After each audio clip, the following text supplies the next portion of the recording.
Alright, Pro Cutters, so today we're going to show you how to get your sprinkler system back up and running for summer. First thing you're going to do is go to where your backflow device is.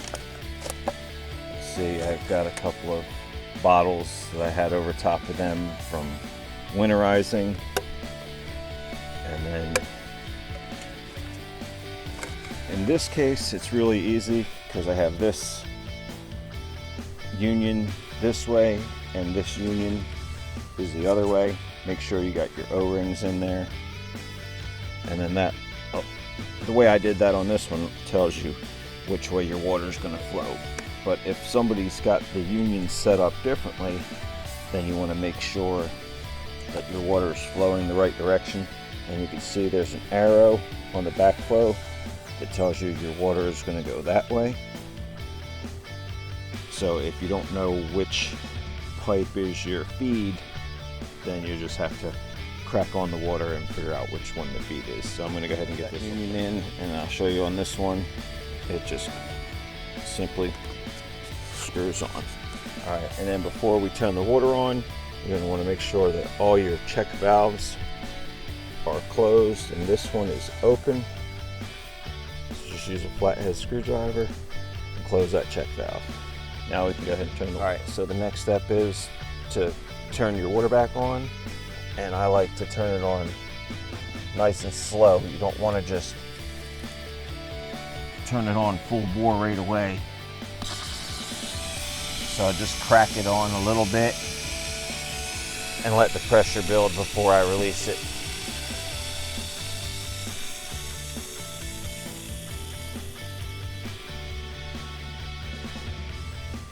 Alright, so you can hear that it's almost stopped flowing. Now the water stopped flowing. Now I can crack that open all the way, and we can put our cover back on that. Then you come back over to your backflow, check for leaks, and then I still have this one shut off, so now I got to crack this one on. And the same thing, just crack it open a little bit and let the pressure flow.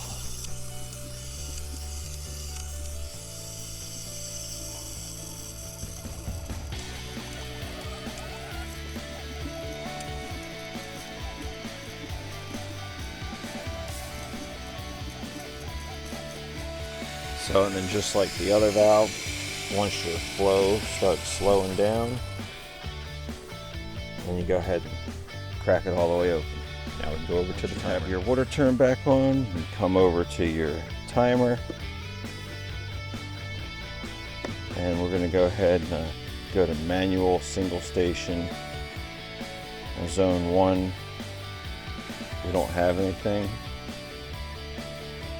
so we go to zone 2 and then turn it to run, and then that walk around zone 2 checking for damage. Everything is spraying real good, so that's an indicator that we don't have any leaks. Now if you had a weak spray, that would indicate a break in the system. And after you've checked over zone 2, go to the next zone. Alright, so we got the last zone running, and it's good to go ahead and run the whole system through, because sometimes over the winter your seals will dry up and you might have slight leaks in the heads, but then once it starts getting used again, the seals will swell back up normally and you'll be good to go.